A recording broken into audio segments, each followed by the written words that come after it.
एक हफ्ते से भी ज़्यादा समय अपने घर में बिताने के बाद आज मैं वापस जा रहा हूँ। मगर ऐसा पहली बार है कि मुझे बुरा नहीं लग रहा, क्योंकि मैं अब अक्सर यहाँ आया करूँगा। मेरा समय अब मैं खुद कंट्रोल करता हूँ, मेरी जॉब या जिम्मेदारियाँ नहीं।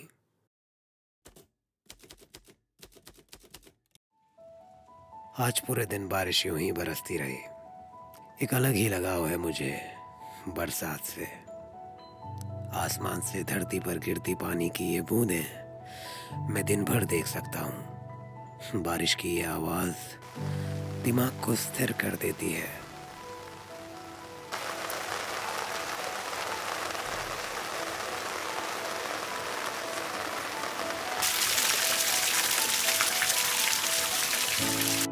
ये मेरे चाचा हैं जो बगल वाले घर में रहते हैं। आज पूरा दिन मैं यहीं बैठा चाचा की फैमिली के साथ बारिश के मजे ले रहा हूँ।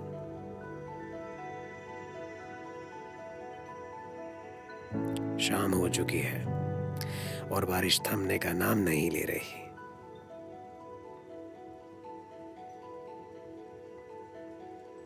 ऐसी बारिश में माँ के हाथों की मालिश मेरे लिए किसी जादू से कम नहीं। कल मेरा यहाँ आखिरी दिन है। कुछ खास लोगों से मिलना अभी भी बाकी है। अपने दोस्त को तैयार कर रहा हूँ कल के लंबे सफर के लिए। ये दोस्त वर्ड में बार बार यूज नहीं कर सकता, कॉमन नाउन है। इसलिए मैंने अपने नए दोस्त को एक नाम दिया है, डैनियल। इन शॉर्ट डैनी, जो मेरे एक पर्शियन दोस्त के नाम से प्रेरित है। क्यों, ये फिर कभी बताऊंगा। फिलहाल डैनी कल के लिए तैयार है। माँ के साथ मैं नीचे गांव जा रहा हूँ अम्मा से मिलने। पहले जब भी मैं घर आता था तो अम्मा हर बार मुझसे मिलने ऊपर बाजार आ जाती थी। मगर अब वो बूढ़ी हो चुकी है, चल फिर नहीं सकती। वैसे तो यहाँ के लगभग हर गांव तक सड़क पहुँच चुकी है, मगर इस गांव में काम अभी भी बाकी है। इसलिए पैदल चलने के अलावा और कोई चारा नहीं। ये है मेरी अम्मा का घर। लगता है धूप सेकते सेकते सो गई हैं। खून का रिश्ता ना होने पर भी हमारे बीच में बहुत गहरा प्रेम है। एक जमाने में अम्मा ने माँ से दोस्ती की थी, जो ये दोनों आज तक निभा रहे हैं। जब मैं पहली बार घर छोड़कर दिल्ली जा रहा था तो अम्मा उस दिन भी आई थी। मेरे सर पर हाथ रखकर बोली कि बहुत तरक्की करना, बहुत अमीर बनना। तरक्की का तो पता नहीं, पर हाँ, अमीर तो हूं मैं, क्योंकि मेरे पास समय है और उस पर पूरा अधिकार भी।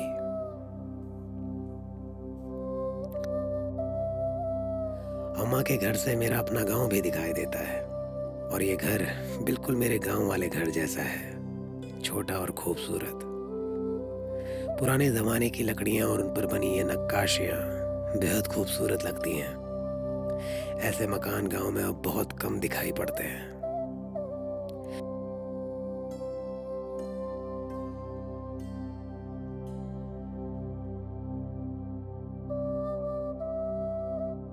मस्त हीरो लग रहा है भाई तू। नाम किसी था? प्रियांशु। अच्छा, रवीश। अच्छा, टोलवाल स्कूल है जी कदू में 3 में। अच्छा,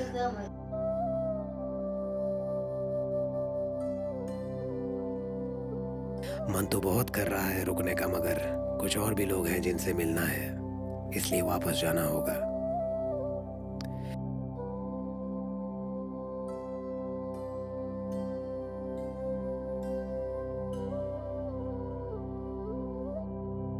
ये पत्थर है, यहाँ पहाड़ों में अक्सर दिख जाता है, मगर बचपन में मैं इस पत्थर को इसके सुनहरे रंग की वजह से सोना समझता था, और अक्सर ये गलतियां हम करते रहते हैं। अपने स्कूल के दिनों में शाम का सबसे ज्यादा वक्त मैं इदरीस भाई के सैलून में गुजारता था। टेप पर चलते गीत और इदरीस भाई की बातों में घंटों निकाल देता था। जब भी घर आता हूँ तो यहाँ ज़रूर आता हूँ और कुछ पलों के लिए अपने बचपन में चला जाता हूँ।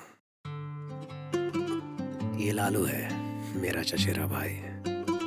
इसे मैंने ही बाइक चलानी सिखाई थी और ये बेचारा आज तक उस बात की भरपाई कर रहा है मुझे लिफ्ट देकर। और अभी हम ताई जी से मिलने जा रहे हैं। उनका घर शहर से थोड़ा दूर है। वो रही मेरी ताई जी, 65 की उम्र में भी इतना भार उठा लेती है। शायद इसीलिए पहाड़ों की औरतें पहाड़ की तरह ही मजबूत होती हैं। थकी हारी मेरी ताई जी पहले तो मुझे पहचान भी नहीं पाई। बोली बहुत दुबला हो गया है। बरसातों में काम करते समय अक्सर लीच आपके पैरों की हालत कुछ ऐसा कर देती है। ताई जी कह रही है कि कुछ ककड़ियां लेता जा, कल रास्ते में खा लेना।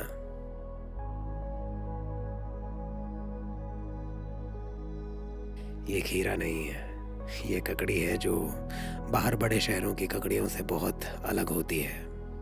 हरे पीसे नमक के साथ आप इसे कितना भी खाओ मन नहीं भरता।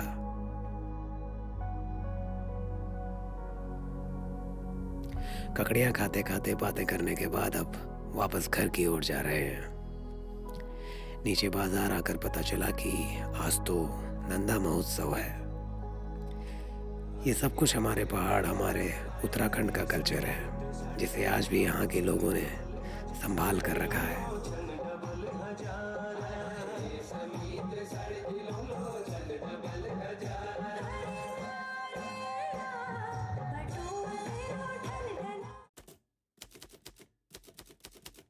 और ये लो, वक्त आ गया वापस जाने का, अपनों से विदा लेने का।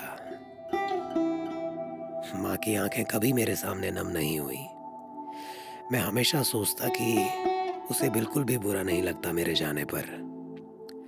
मगर फिर एक दिन कुछ सामान भूल जाने की वजह से मुझे वापस आना पड़ा।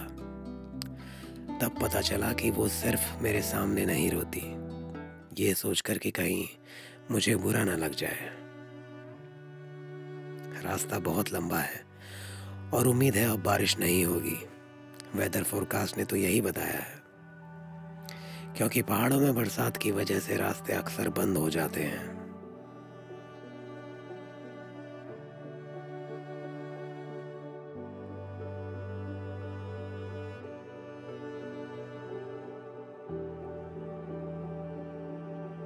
सत्तर किलोमीटर चल चुका हूं और अब भूख लगने लगी है।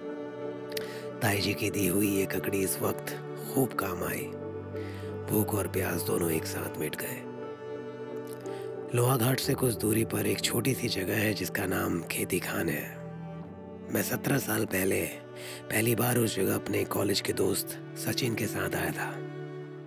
उसका गांव था वहाँ और फिर कई बार आता रहा। कॉलेज के बाद दोस्त से संपर्क नहीं रह पाया तो पिछले 5 सालों में 2 बार वहाँ जा चुका हूँ, ये सोचकर कि उस दोस्त से मुलाकात हो जाए, मगर दोनों बार सिर्फ नाकामयाबी हाथ लगी। आज फिर वहीं जा रहा हूँ। इस बार वो मिले या ना मिले, उसका नंबर तो लेकर ही आऊँगा। आजकल लोहा घाट से खेती खान के रास्ते पर एक खूबसूरत लेक पड़ती है जो पहले यहाँ नहीं थी। यहाँ खड़े होकर भी एक सुकून सा मिलता है। ठंडी हवा सीधा लेक को चूमकर आपको छूती है। कुछ पल यहाँ बिताना तो बनता है।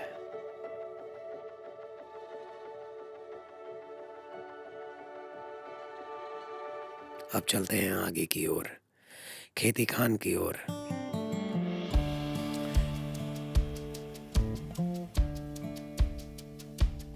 कुछ है जो बड़ी देर से अजीब सी आवाज कर रहा है और ड्राइविंग करते वक्त ध्यान भटका रहा है। लगता है डैनी की बॉडी में कोई पत्थर फंस गया। यहाँ किनारे लगाकर इंस्पेक्ट कर लेता हूँ।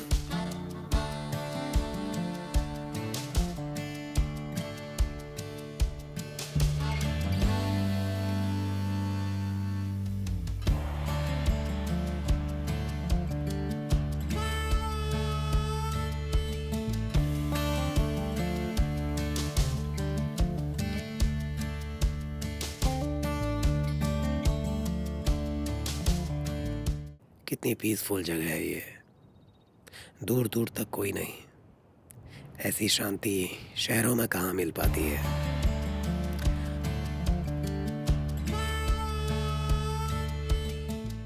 और मैंने ढूंढ लिया, दोस्त को तो नहीं मगर उसके भाई को, मनीष को। बचपन में जब देखा था तो छोटा सा मासूम सा था, मगर अब वो समझदार और जिम्मेदार हो गया है।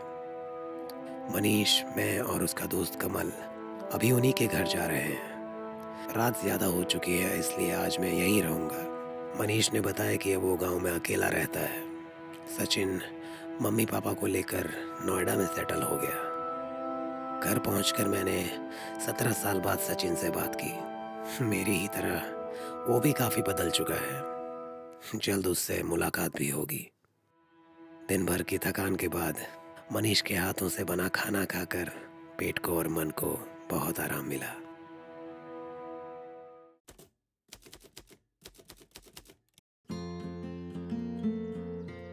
सुबह सुबह यहाँ काफ़ी ठंड है और कोहरे ने तो जैसे गांव की खूबसूरती को सस्पेंस में डाल दिया है।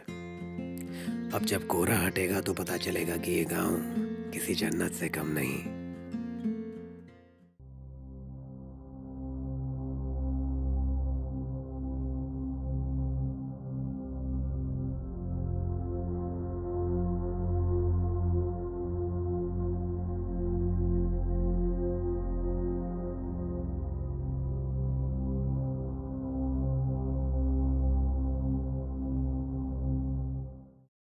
और यहाँ मनीष ने गर्मा गर्म आलू की सब्जी के साथ देसी घी के पराठे भी बना लिए। ये उमेश है, जिससे मैं 17 साल पहले इसी गांव में मिला था। मैं आया हूँ ये जानकर वो भी मुझसे मिलने आ गया।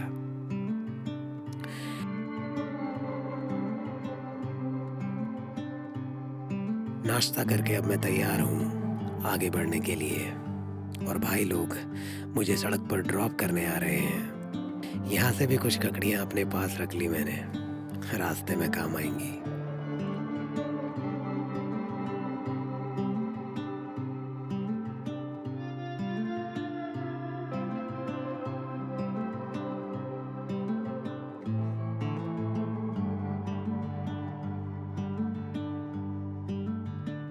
कमल ने बताया कि ये वही रास्ता है 17 साल पहले वाला।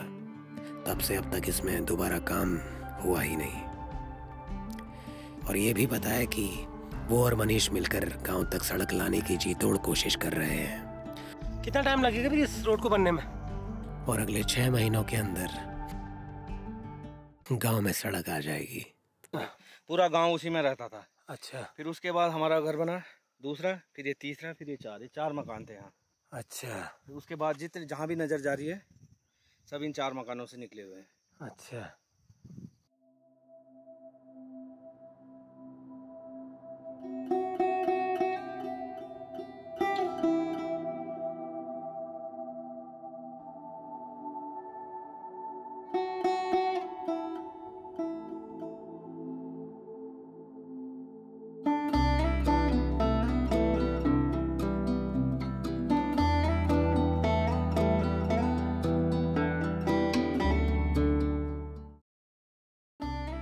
भाई लोगों को अलविदा बोलकर आगे की ओर बढ़ता हूँ। एक और जगह है जहाँ मैं हमेशा रुकता हूँ और वहाँ की वाइब्स को एंजॉय करता हूँ।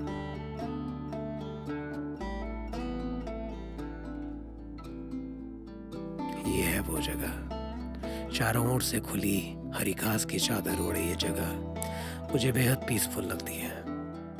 कोई आ रहा है नीचे से। भाई साहब पूछ रहे हैं कि कोई दिक्कत तो नहीं। अच्छा लग रहा है यहाँ पर, इसलिए रोका है। दीदी आ गई। थोड़ी पूछताछ के बाद अचानक उन्होंने मुझे चाय ऑफर की। ऐसे मौसम में चाय के बजाय हरी चटनी और ककड़ी मिल जाती तो। इस एपिसोड का नाम वैसे ककड़ी होना चाहिए था। ऐसा ही है, पहाड़ों में इस समय ककड़ी ही मिलती है हर जगह। अरे वाह, ये तो ककड़ी के साथ साथ पेड़ से सेब भी तोड़ कर ले आए। लगता है आज रास्ते में भूख नहीं लगने वाली।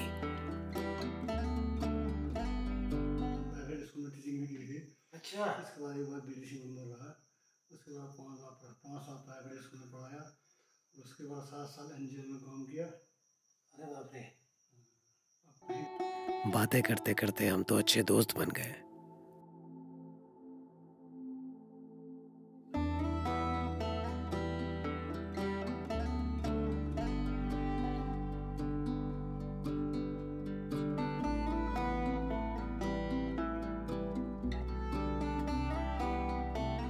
ठीक है सर, बहुत बहुत धन्यवाद आपका। फिर आऊंगा तो मैं आपको कॉल करूंगा। अब यहाँ से भी आगे बढ़ते हैं। I see you struggle like butterflies in water, can't keep moving forward.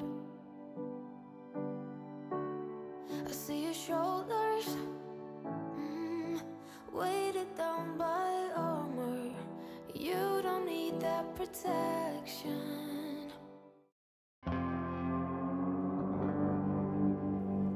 यहाँ से आगे अब प्लेन शुरू हो जाएगा। डैनी को यहाँ पर थोड़ा साफ कर लेता हूँ। खराब रास्तों की वजह से काफी धूल बैठ गई है। अब हम दोनों तैयार हैं अपने नोएडा वाले घर पहुंचने के लिए।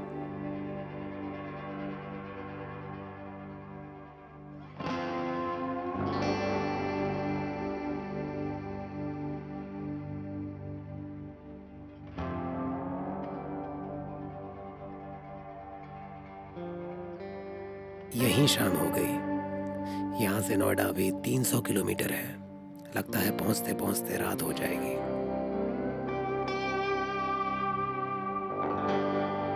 ये लो, लगभग 12 बज रहे हैं और हम घर पहुंच गए। कुछ दिनों के बाद फिर एक नए सफर के साथ लौटेंगे। तब तक के लिए बाय।